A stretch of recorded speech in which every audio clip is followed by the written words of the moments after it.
Hi friends, welcome back for DElEd classes. तो आज जो हमारा जो है F3 पेपर जो है हमारा जो है थर्ड पेपर, उसमें हमारा जो है नया यूनिट का जो है शुरुआत होने वाला है। जो हमारा जो यूनिट 4 है, जो बच्चों की प्रगति का जो आकलन है ना, उसका शुरुआत होगा। आज उसका जो पहला क्लास होगा, उसमें हम जो बच्चे आकलन किसे कहते हैं, आकलन के बारे में समझेंगे। और फिर जो हमारे बच्चों की प्रगति होता है, देखिए प्रगति में विकास, तो बच्चों का प्रगति में विकास, लेकिन बच्चों का विकास होता है उसे कितने वो उसका जो विकास का आयाम क्या है, एरियाज़ के बारे में हमने पढ़ा है। जो बच्चों एरियाज़ क्या है विकास का, तो बहुत सारे एरियाज़ होते हैं। शारीरिक होता है, मानसिक होता है, हमारा जो है क्रियात्मक होता है। ऐसे तरह के बहुत सारे विकास होते हैं, उनके विकास के एरियाज़ होते हैं। उसके बारे में और अच्छे डिटेल से पढ़ेंगे।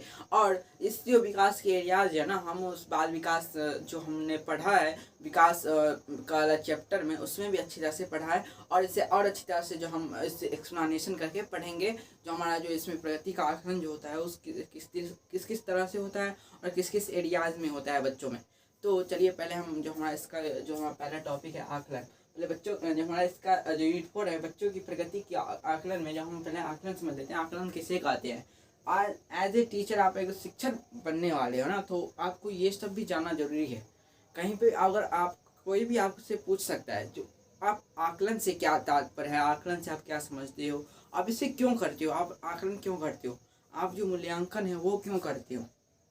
बच्चों का एग्जाम दिया जाता है ना, लास्ट में रिजल्ट दिया जाता है, उसका मूल्यांकन जो होता है वो क्यों करते हो, कोई भी पूछ सकता है। तो इस सब का आपका अगर छोटी छोटी बातें जान लीजिएगा तो आपके लिए अच्छा रहेगा। देखिए आकलन, आकलन पाठ्यक्रम से संबंधित विद्यार्थी की प्रगति एवं उपलब्धियों की जानकारी एकत्रित करने, क्या है, पाठ्यक्रम से संबंधित विद्यार्थियों की जो प्रगति होती है एवं उसकी जो उपलब्धियां हैं, जो क्या सब क्वेश्चन बना रहा है, उस कैसे प्रोग्रेस हो रही है उस पाठ्यक्रम में, उस सिलेबस में, उसका जो हमारा जो जानकारी एकत्रित करना, वर्णन एवं विश्लेषण करना, उसका जो वर्णन और उसका जो विश्लेषण जो है तैयार करना, की सुनियोजित एवं निरंतर प्रक्रिया का आकलन कहा जाता है। और सुनियोजित ढंग से एक ढंग से सही तरीके से उसको सुनियोजित करके, और जो उसको जो हमारा एक जो हमेशा करते रहना, यही हमारा बच्चों आकलन कहलाता है।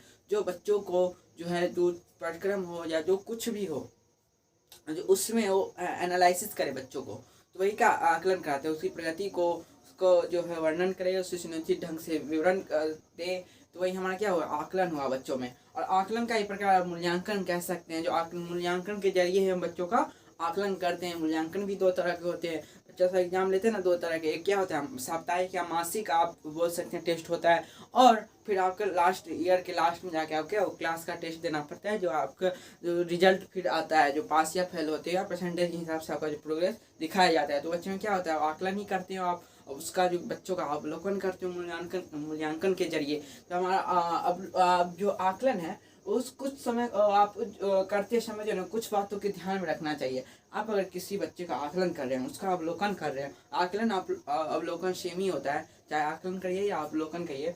तो आप अगर आप आकलन कर रहे हैं ना, तो उसमें कुछ जो बात है उसे ध्यान रखने की जरूरत है। जैसे पहला पॉइंट है, आकलन से सीखने की क्षमता का पता चलता है। आकलन से क्या पता चलता है, बच्चों की कैपेसिटी, सीखने की जो क्षमता है ना, वो कहाँ तक है, वो कैसे बच्चों कितना जल्दी कर रहा है, कितना जल्दी से उससे कुछ चीज़ को सीख रहा है, कितना धीमी गति से वो चीज़ को सीख रहा है, वो आकलन के जरिए पता चलता है।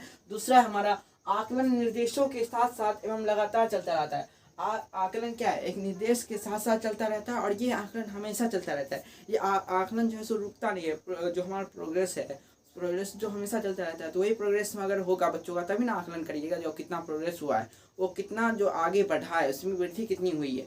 तो आकलन के जरिए पता चलता है, और ये निर्देशों के साथ एवं लगातार चलता रहता है। थर्ड है, आकलन कई संदर्भ में होना चाहिए।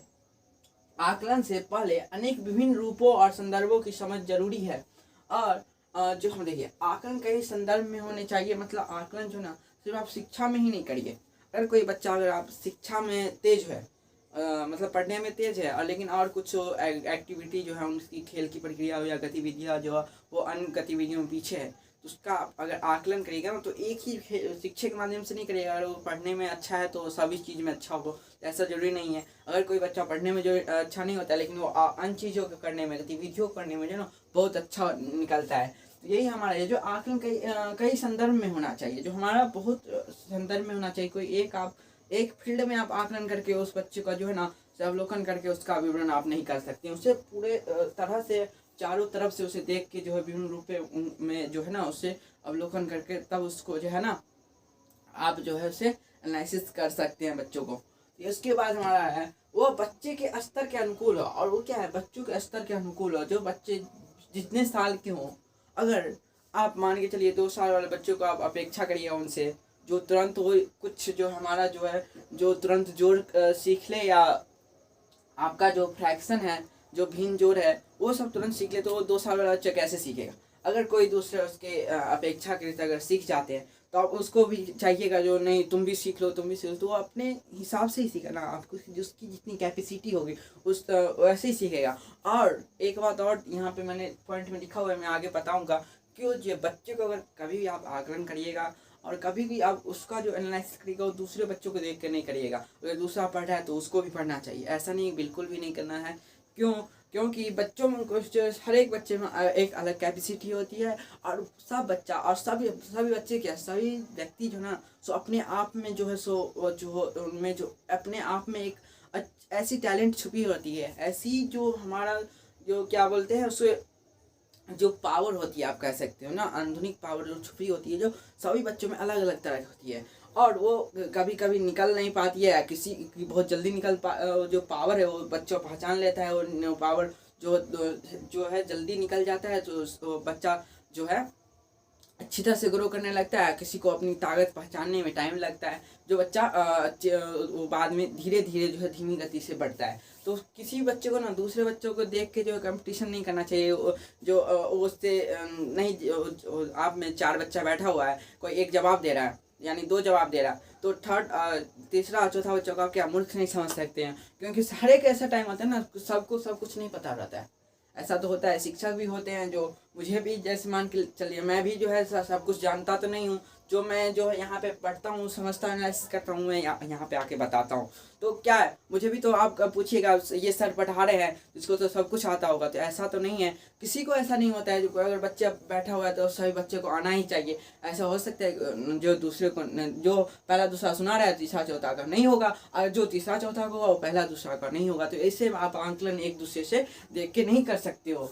ये उसके बाद हमारा है आकलन करते समय विद्यार्थियों की प्रगति की तुलना उसके पहले कुछ समय तक हुई प्रगति से करें, ना कि अन्य बच्चों से। देखिए जैसे कि मैंने इतना अभी कहा है वो यही पॉइंट पे कहा है, जो आकलन करते समय ना उसका जो प्रगति उसका जो अब अवलोकन करिए ना उसकी पिछले रिपोर्ट के हिसाब से करिए। जैसे एज ए एग्जाम्पल आप समझ सकते हैं जो पिछले वर्ष उसका रिजल्ट में कितना परसेंटेज आया, और उसमें उसके बाद आप इस साल का रिजल्ट देखिएगा उसमें कितना परसेंटेज आया, उसमें क्या किस सब्जेक्ट में कितना मार्क्स है, कितना कमी आई मार्क्स में, और कहाँ कमी आई, उसको कहाँ गलती हो रहा है, उसका अगर लिखने में प्रॉब्लम है या मैथ में कुछ ऐसा हो जो जोड़ने घटाने या ज़्यादा अंकों की साथ उसे जो है सो गुना करने में सो अगर गड़बड़ है, क्या आप एनालिसिस करिएगा बच्चों से पूछिएगा, तो उसका जो पिछली रिपोर्ट होगी उससे आगे रिपोर्ट में क्या उसके चेंजेज आ रहे हैं उससे आप करिएगा। ना कि अगर वो दूसरे बच्चों से जो मैंने अभी कहा है जिससे अगर वो जवाब दे रहा है ये जवाब नहीं दे रहा है तो जो है इसका जो आप इसे बोल देंगे नहीं इसका विकास धीमी है, तो ऐसा नहीं हो सकता। उसका जो आप पिछली रिपोर्ट देखिए जो कितना परसेंटेज ला रहा था अभी कितना ला रहा है, और अभी अगर कम ला रहा है तो क्यों ला रहा है, क्या दिक्कत है, उसे जाके आप बात कर सकते हो। ये नहीं जब उसका जो आप द्वेष निकालने लगिए उससे हीन भावना रखने लीजिए तो नहीं ये पढ़ता ही नहीं है इससे हम जो है क्वेश्चन भी नहीं पूछेंगे। तो ऐसे एज ए टीचर आप बन रहे हो, आप एक टीचर बन रहे हो तो आपके लिए क्या सभी बच्चे समान हैं, किसी के साथ भेदभाव नहीं करना है, चाहे वो कितना भी तेज बच्चा हो चाहे वो कितना भी मूर्ख बच्चा हो। अगर तेज होता है तो खुद पढ़ लेगा, लेकिन आपको किसको पढ़ाना है, एक जो बच्चा जिसको पढ़ने में बिल्कुल मन नहीं लग रहा है ना वैसे टीचर आप बनिए। अगर आप ना पढ़ने वाले ना इच्छा पढ़ने में रखने वाले बच्चे को पढ़ा देते हैं तभी आप एक अच्छे शिक्षक कहेंगे। ये नहीं जो पढ़ रहा है आप उसी, अगर जो तेज है जो पढ़ रहा है वो तो पढ़ ही लेगा, लेकिन आपको विशेष ध्यान किस पे रखना है, जिसको नहीं पढ़ रहा है, जिसको पढ़ने में रुचि नहीं उसे आपको रुचि जगाना है। एज ए शिक्षक आप एक क्या है सभी बच्चों को साथ लेके चलिएगा, और उस बच्चे को जो पढ़ाने में रुचि नहीं है उसके बारे में हमारा टॉपिक है जो उस बच्चों को पढ़ाई में रुचि कैसे जगाया जाए, जो बच्चों कैसे पढ़े बच्चों वैसे बच्चों को पढ़ाना चाहिए। उसके बाद हमारा है यहाँ पे उनकी प्रगति की तुलना अनेक उम्र के सापेक्ष का हो, उनकी प्रगति की तुलना उनके उम्र के सापेक्ष हो। उनकी प्रगति की तुलना क्या क्या उनकी उनके सापेक्ष, यानी जितना उनका उम्र हो और जितना उनकी आयु हो ना, उनका जो जो आकलन हो, उनका जो प्रगति का जो आकलन आप करेंगे उनकी उम्र के आयु भी से ही करिए। जैसे कि मैंने बताया, अगर आप 5 साल वाले बच्चों को चाहेंगे जो 18 साल में वो जितना पढ़ता है वो उतना ही अभी पढ़ ले या उतना ही आगे विकास कर ले, तो ऐसे तो नहीं हो सकता है। अगर आप 2 साल वाले बच्चे को चाहिएगा जो 5 साल वाले बच्चे जितना पढ़ रहे हैं उतना वो भी पढ़ें, या कोई बच्चा अगर 2 साल वाला उतना पढ़ भी रहा है तो वो भी जो है उसके आप चाहिएगा 2 साल वाले बच्चों को जो ये भी उतना ही पढ़े। तो ये बिल्कुल गलत है, क्योंकि उनकी उसके हिसाब से भी उनकी माइंड की कैपेसिटी बढ़ती है, और माइंड की कैपेसिटी बढ़े जितना रहेगा उतना ही ना बच्चा पढ़ेगा। और उतना अगर बच्चा पढ़ भी नहीं रहा तब भी आपका ही गलती है। आप अगर उसे अच्छी तरह से पढ़ाइए, अच्छी तरह से आराम से उसे समझा के उसमें जो रुचि लाए खेल के माध्यम से उससे पढ़ा के उस लाइन पे लाइए, उसकी उम्र के हिसाब से उसका अवलोकन करिए, ना कि उसकी उम्र से ज़्यादा करिए ना उसकी उम्र से कम से करिए। उसकी उम्र के हिसाब से करिए और उसके पिछले रिपोर्ट के हिसाब से, प्रोग्रेस रिपोर्ट के हिसाब से उसका अवलोकन करिए। तो हमारा क्या हुआ, आकलन के बारे में हमने पढ़ लिया। और हमारा जो इसका पहला टॉपिक है जो प्रारंभिक वर्षों में विकास के विभिन्न आयाम और अधिगम, विभिन्न आयाम प्रारंभिक वर्षों में विकास किया है, विभिन्न आयाम के बारे में पढ़ना है, और अधिगम के बारे में यानी एरियाज जो है विकास को उसके बारे में पढ़ना है।